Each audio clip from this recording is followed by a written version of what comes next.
Hello and welcome back to the Daily Royal, a podcast covering the daily events of all the European royal families. Today we are going to be talking about all of the events from February 10th of 2021. There isn't a whole lot to talk about today, but the things that there are to talk about, are pretty substantial. So, preface, I am recording in my car right now. I'm not going to finish the podcast out in my car, just because currently it's only 4:30 where I am, so I don't have court circular stuff up yet. It hasn't been published. But when that is, I'll continue probably at home or potentially in the car, depending on how my night goes. So just know that this is a car podcast because it can be. So we are going to get started today with the Swedish royal family. So let's go over there now.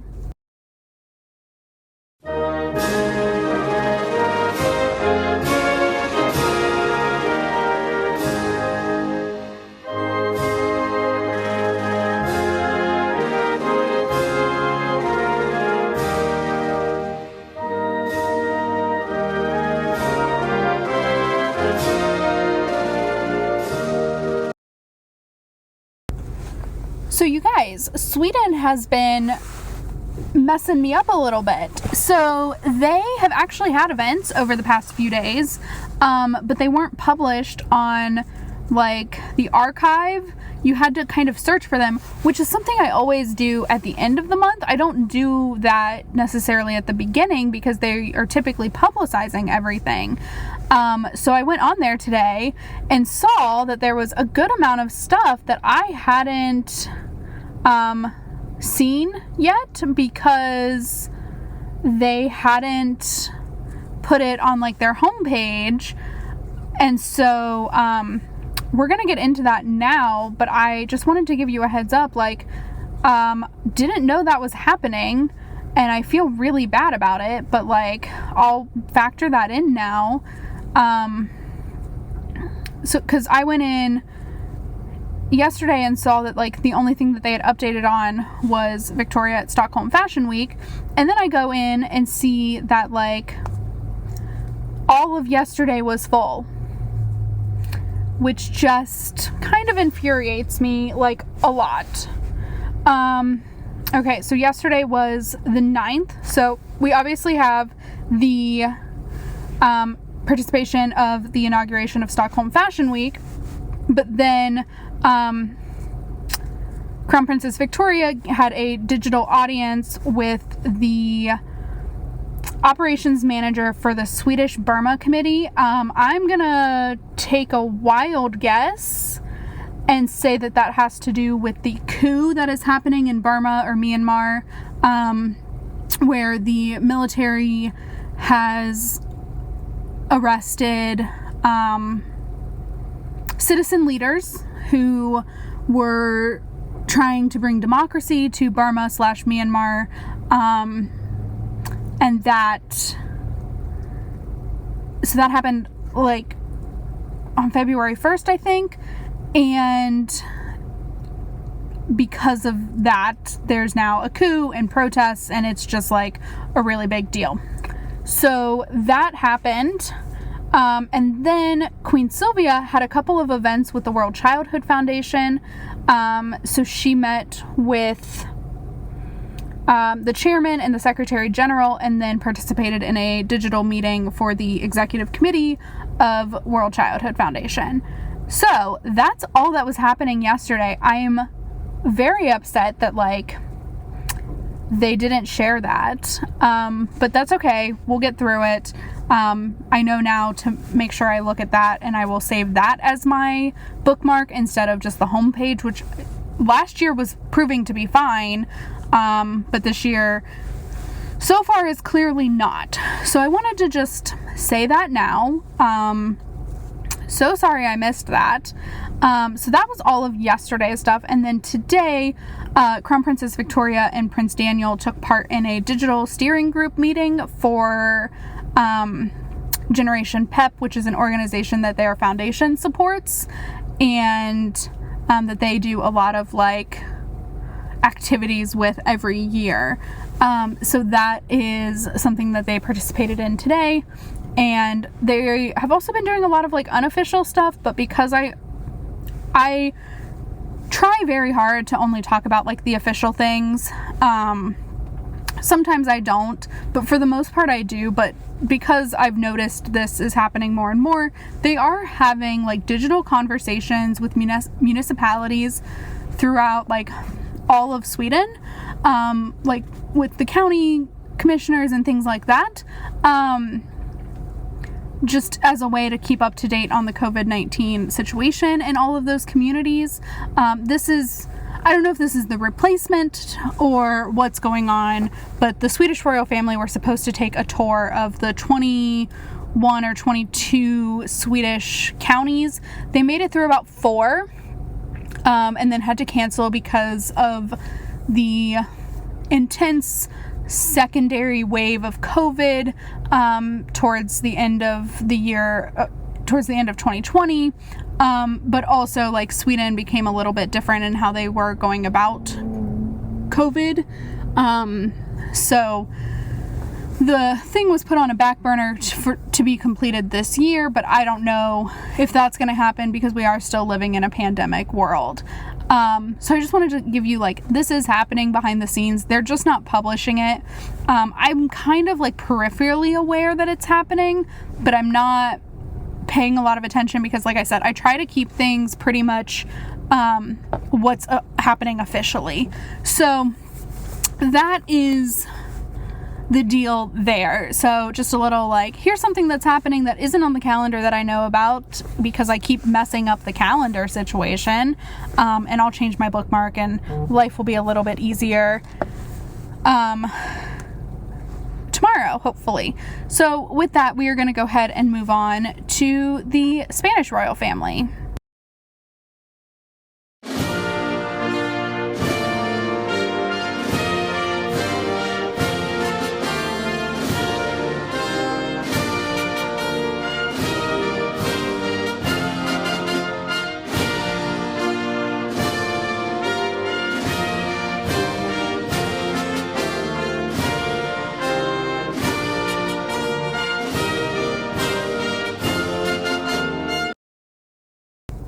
So for a day of no events in Spain for the Spanish royal family, it has become quite an interesting day. So this morning I woke up to a tweet from a Belgian royal family reporter talking about the Princess of Asturias following in the footsteps of the Duchess of Brabant, or Princess Elizabeth from Belgium. And I just went, okay, I need to look into that more, but I had literally just woke up. So I went to Casa Real's website because by this point I figured they were announcing something to do with her education plan. So I went to Casa Real's website, and sure enough, they had released a press statement talking about the continuation of Leonor, the Princess of Asturias' education. I was not shocked by this whatsoever. I knew it was coming. I wasn't sure in what capacity it would look like. But the announcement basically stated that Leonor will be attending it's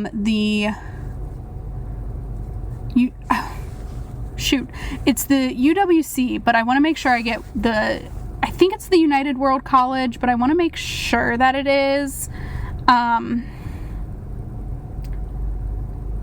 So it's the United World College, the Atlantic College campus in Wales. And so this is an international baccalaureate degree, this is hard to explain if you're from the States, because we have such a very different education system than Spain, but also like some other countries as well. So in Spain, I've done a lot of research on this today so I can explain it as concisely as possible, because Leonor is going to be the first of many to potentially have a similar track. I don't know what the Scandinavian royals are going to do or what's happening in the Netherlands, but like, this is the Spanish tract. So you go to school, compulsory education from from the age of 6 to 16-ish, like what would be the year you turn 16. And during that time, it's required by the law, it's required in the Constitution of Spain that you attend school. After that, you can go into a workplace situation, a community college, a technical school, or you can go for your baccalaureate, which is kind of like, if you're from the UK, they're kind of like A-levels. It's similar as like a qualification for university. But it's this 2-period span where you are done with compulsory education and you're going on to your next tract.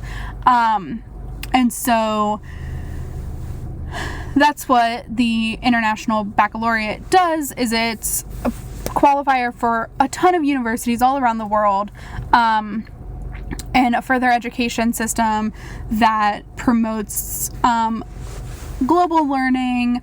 I was looking at their like Twitter page just to see kind of some things, and like the Mohammed Yunus, who basically created like the microloan system, is coming to the school tomorrow. So it gives the students access to great leaders in the community of the world, like leaders of the world, who have really done a lot of different things. So that's what the school is. It's located in like the southern part of Wales. And so that's the school. And then this statement basically went on to say that Leonor went through the traditional process of applying through the school, which includes like academic history. Apparently there's like a psychological test involved, which doesn't surprise me because she will obviously be boarding at the school. So like you have to make sure she's okay enough to leave home for essentially 2 years. And she was accepted, made her decision, and will start in the fall. So August or September time frame. So that kind of is the deal. She'll be 15 when she is done with her compulsory education in June of this year. And then in August will continue on to her schooling at UWC. So that is like the top level deal. I did some deep dive on to like the education because I wanted to make sure I gave some context. So I've mentioned this is the path that Elizabeth from Belgium has taken as well, literally identical path so far. And that surprised me a little bit, but also King Felipe, Leonor's father, did something very similar, as did, I think, all like his siblings, or at least one of them, probably both of his sisters, did the same thing. But he finished his compulsory education at the private school that he attended and also his daughters attend, and then went on to a boarding school in Canada for what I think is a couple of years, then went on to university where he did a bachelor's degree in Madrid, and then he went on for his master's at Georgetown University in the States. So this didn't surprise me. I knew it was a probability that Leonor would leave Spain for her education. The only reason I was a little bit surprised by it is I wasn't sure what COVID would do to those plans. Like, I wasn't sure how COVID would impact them, and if she would rather attend her baccalaureate programming in Spain because of the COVID situation. So I wasn't shocked.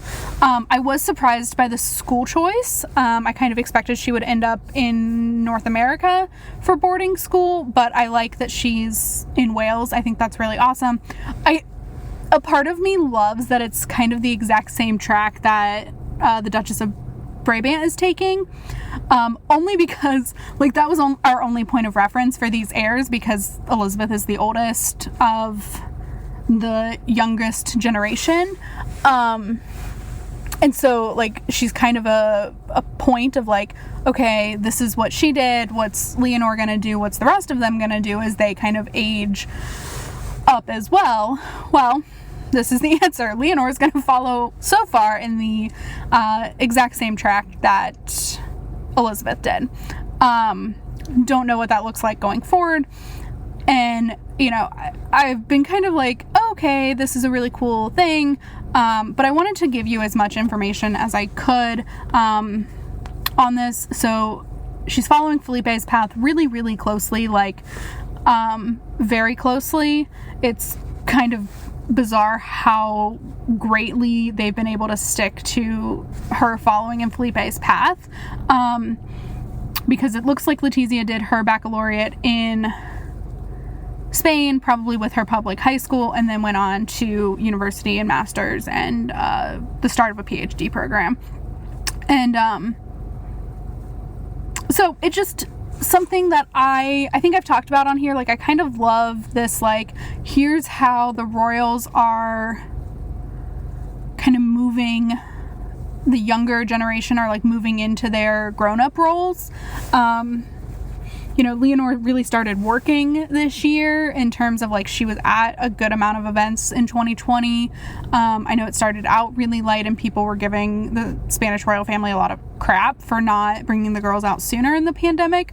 They were out in a month into the pandemic. But I've learned that the Spanish royals are held to a very bizarre standard. And so that is her education. There is a lot of, I've noticed, conversation happening about all of this, particularly around the finance side of it. So it was also in the statement that Felipe and Letizia would be using their annual salary, and it wouldn't be an additional cost to the taxpayer. Of course, the taxpayer is still paying for the schooling. It's just not an additional taxation to pay for Leonor's school. Like, it's already built into the salary of the king and queen, and they're going to use that to pay for it. It is a very pricey school. I did this for my own sake. Like, I was just genuinely curious, but I'll tell you the figures. So it's... Hold on. I want to make sure I get them right. So it's £67,000, which of course is what is used in Wales, which is equal to about 76,500 euros, which is equal to 92,000 US dollars. I am so shook. But, you know, it genuinely, like, it's kind of like nothing after the salary of the king and queen. Like, their salary combined is about $400,000, or 400,000 euros, give or take. But still, that's like a fourth of it. So, you know, it's a very pricey school. It's a very prestigious school. But yeah, that's what's going on in Spain. I know I went into, like, a lot of detail, but I would do that for anybody's school choice, in terms of, like, this world.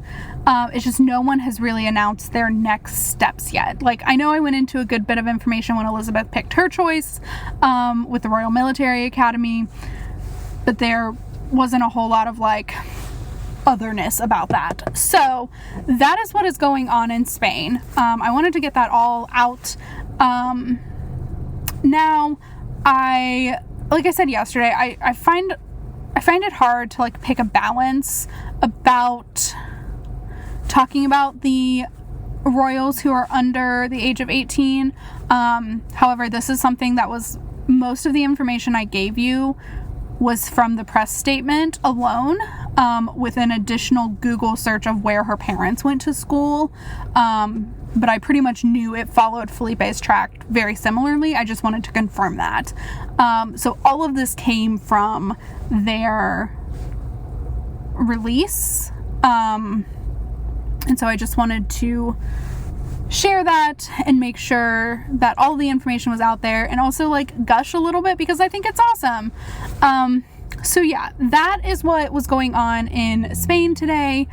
And now we are going to go ahead and move on to the Netherlands because there was nothing happening in Norway today.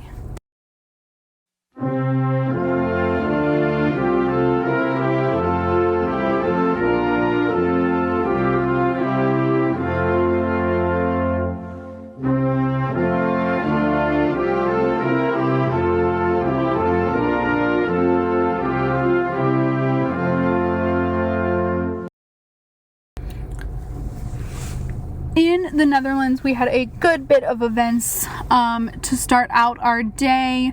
So first thing this morning, King Willem-Alexander received credentials from 3 new ambassadors to the Netherlands from Romania, China, and Suriname, which is in South America and is a country I had never heard of until right now. Earlier, but I learned where it was, so that was awesome. And I talk about this a lot, but like, we all know that I love when ambassadors hand over their credentials, because I love the pomp and circumstance of it.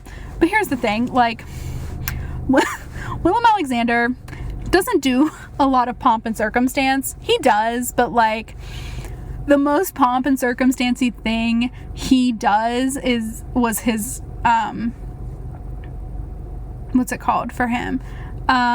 It's not his official, like, it's not called a coronation, investiture, that's what it's called. And that was like the most pomp and circumstancy, like, gala thing. And then every year for like the opening of the parliament is what I call it, but it's called Prince's Day or Budget Day. That's always really like galled up, but for the most part, like, he's a pretty what's the word I want to use in this, laid back, folksy, but like, he'll wear a morning suit, which is, you know, a coat with tails and a bigger tie, but like, not his orders or anything like that. I don't think. They only show him from the side in these pictures, and then it's pretty casual in terms of like the way the ceremony has been done for the past year at least, because of COVID restrictions and everything. So I don't remember, or I don't know that I knew these things were happening before March of last year, or even after, especially with the Dutch royal family, because they don't publicize it in the same way that, like, they don't put it on social media at all. It's just on their website, and I wasn't utilizing that as much in the beginning of this podcast life. And so, like, they never had videos or pictures or anything publicized anywhere but their website. And so I wasn't seeing it. So I don't know what they were like pre-COVID, I'll be completely honest. But yeah, I mean, it's a fun thing because you can compare all the different ways that the royals do this. So that's why I like it so much, is like, it's a really good comparison point, much like why I just went on a really long tangent about Leonor's education, because it's one thing that you can use to compare country per country, is how their heirs are being educated and how, like, ambassadors are received in each country. There isn't a lot of that.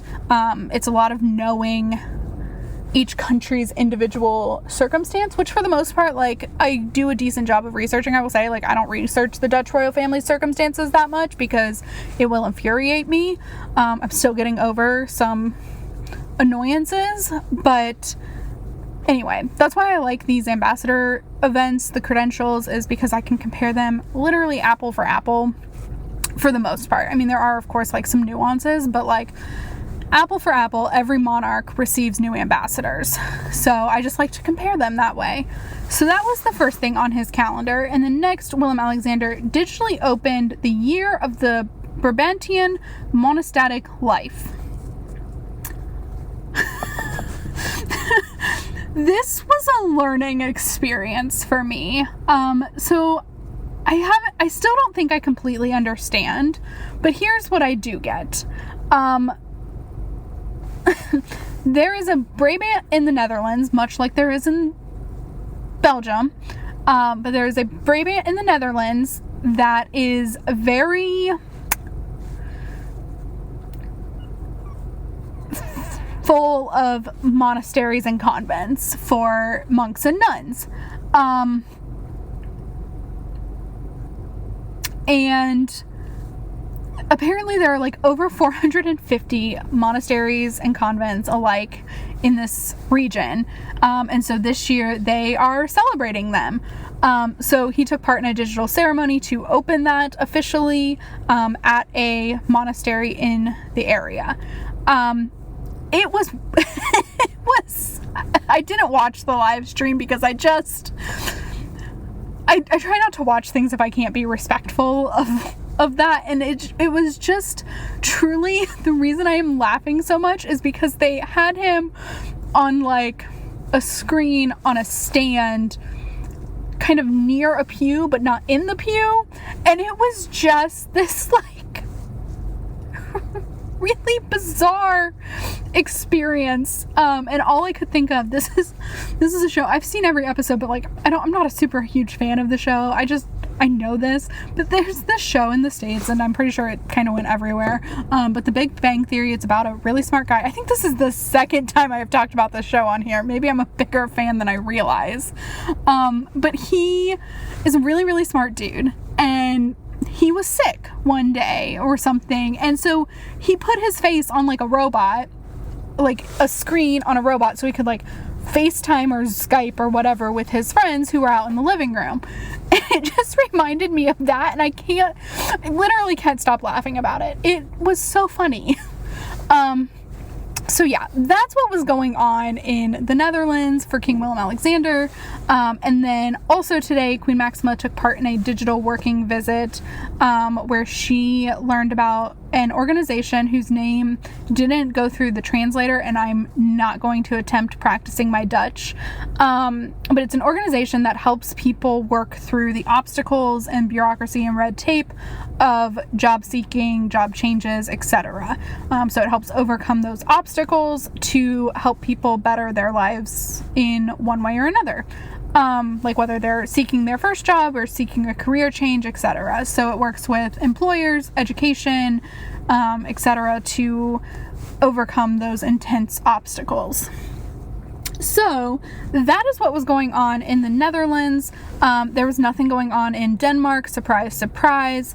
And now we are going to go ahead and move on to the UK. For me, there's going to be like a 2-hour waiting period, but for you there's gonna be nothing, so I'm gonna go wait for the court circular to come out in the next 2 hours or so, and I will be back with you in just a little bit, but all you have to do is listen to God Save the Queen. So enjoy, and I'll talk to you with the British royal family in just a second.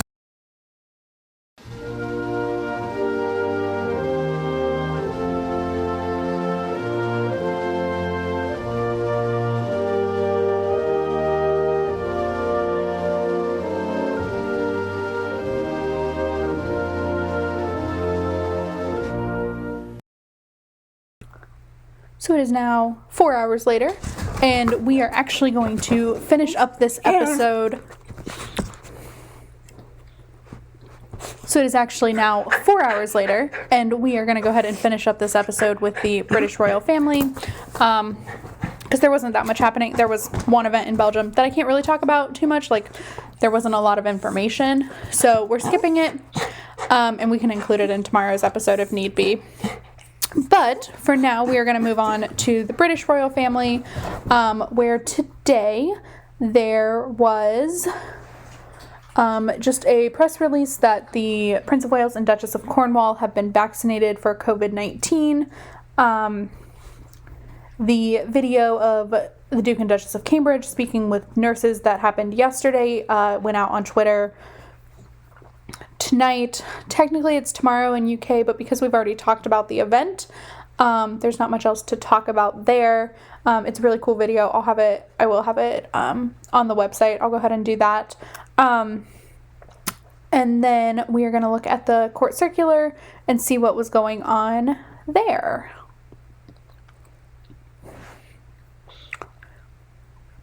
So, okay, this is the front cover photo for the Times is a very bizarre photo. Okay, sorry. Moving on. Now, let's see. It looks like Queen Elizabeth held a council meeting today with the Secretary of State for Work and Pensions, the Secretary of State for Foreign, Commonwealth, and Development Affairs, and the Secretary of State for Transportation, as well as the Lord President. And then later on this evening, Queen Elizabeth and Boris Johnson held a telephone audience, as is normal for a Wednesday. And then moving on to Kensington Palace, the Duke of Cambridge this morning spoke to armed forces personnel involved in the COVID-19 vaccine rollout. So that's what was going on in terms of the British royal family on the court circular and the announcements made today. Still no name for baby Brooksbank. So as soon as that's announced, I'll share it on here as well, although most of you will have already heard it, I'm sure.